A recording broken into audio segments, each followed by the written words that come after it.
The sprawling resort collapsed before my eyes as I uttered 4 words: I own this lake. The HOA president's face strained of color, her dream project teetering on the edge of ruin. Investors scrambled for the exits, and politicians fumbled to erase incriminating messages. One forgotten document allowed me to dismantle the most ruthless power players in town and walk away with billions while they lost everything. Here's how it unfolded. 6 months ago, my grandfather, Henry, passed away.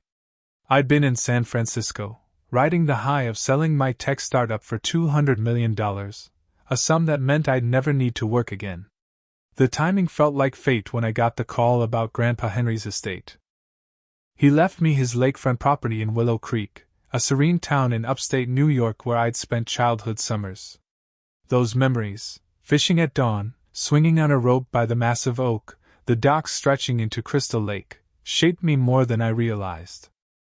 Your grandfather didn't just leave you the house, the attorney, Robert Klein, told me. He left you the entire lake. I laughed, thinking it was a joke. Who owns a lake? Turns out sometimes someone does. I packed up my San Francisco loft and moved to Willow Creek. The town hadn't changed, same quaint streets, same family-run stores, same peaceful vibe. The house needed work, but standing on the shore, watching the lake shimmer, I felt a peace I hadn't known in years. That calm shattered at a welcome barbecue hosted by the Willow Creek Homeowners Association.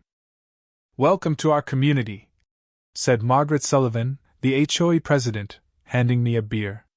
Her smile was sharp, her eyes colder than the drink. Your grandfather was unique. Her tone dripped with disdain. She boasted about her HOA projects, community boathouse, new playground, landscaped roads, while eyeing my house. It could use some updating to match our aesthetic guidelines. I nodded, already plotting my escape. An older man, George Harper, caught my eye, raising his beer in a quiet toast. Lived next to your grandpa for 30 years, he said later.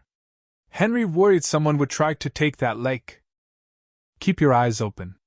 His warning stuck with me as Margaret worked the crowd like a seasoned politician, her influence clear in the way neighbors deferred to her.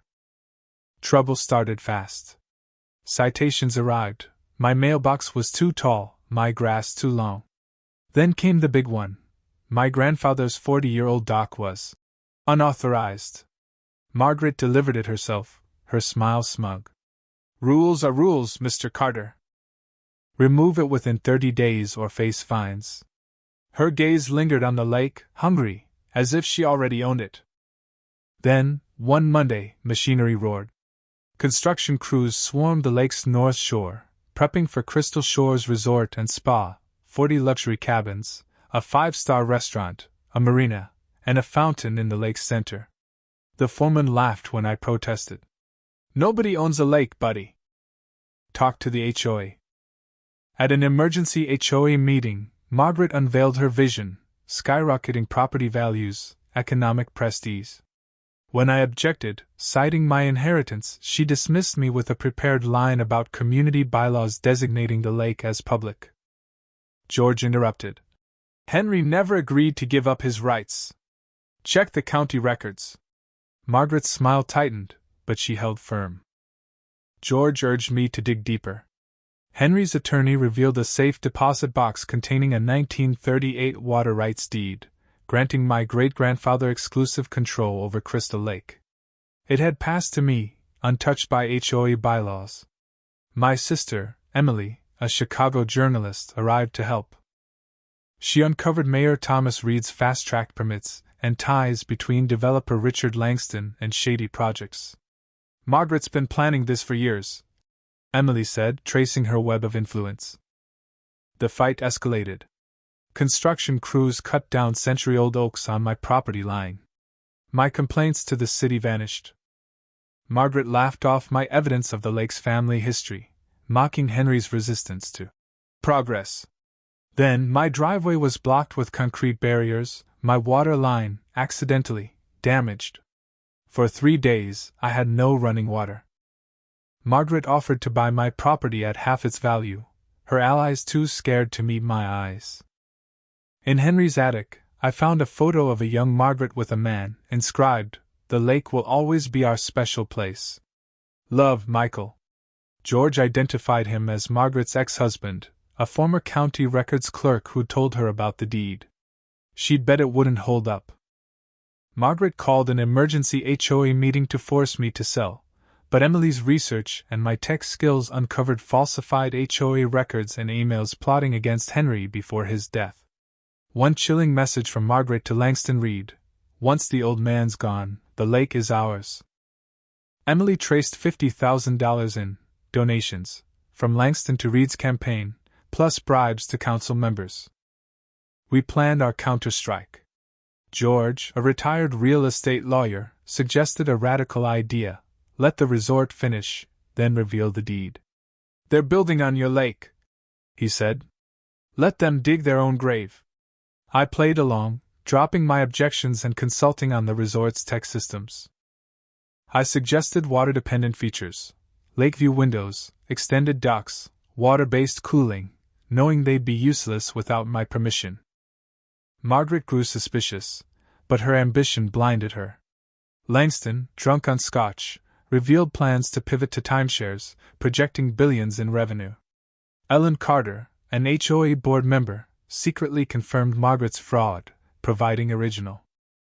The grand opening was a spectacle: politicians, investors, media, all gathered under a clear sky. Margaret glowed, Mayor Reed and Langston basked in the spotlight. Then, Sheriff Daniel Pierce arrived with an injunction halting all lake activity and warrants for fraud. I stepped forward, deed in hand. "This lake belongs to my family. Every dock, every feature requires my permission you never had." The crowd erupted. Margaret screamed that the lake was community property, but HOA board member William Hayes confessed. She knew about the deed. Her ex-husband told her years ago. Langston turned on Margaret, furious at the hidden liability. Reed scrambled to delete messages as deputies closed in. The fountain shut off, the resort's heart stopped. Emily's exposé, "Corruption at Crystal Shores," went viral, sparking a federal investigation. Reed resigned, Langston faced lawsuits, and Margaret was charged with fraud, conspiracy, and tampering. The HOA dissolved, with Ellen leading a transparent rebuild. I formed the Crystal Lake Preservation Trust, leasing rights to an eco-friendly developer. Billions in revenue would fund the community, ensuring the lake's protection. 6 months later, I sat on the rebuilt dock with George, fishing under a crimson sunset. He handed me a photo of him and Henry, young and smiling. "He knew you'd protect it," George said. Across the lake, Margaret, in an orange vest, cleaned trash, her court-ordered penance. Justice wasn't about winning, it was about balance. The lake wasn't just mine, it was ours, a legacy preserved. What would you have done? Sold the lake or fought like me? Share your thoughts below and tell us, where do you stand on standing up to corruption? Hit subscribe for more stories of triumph over greed.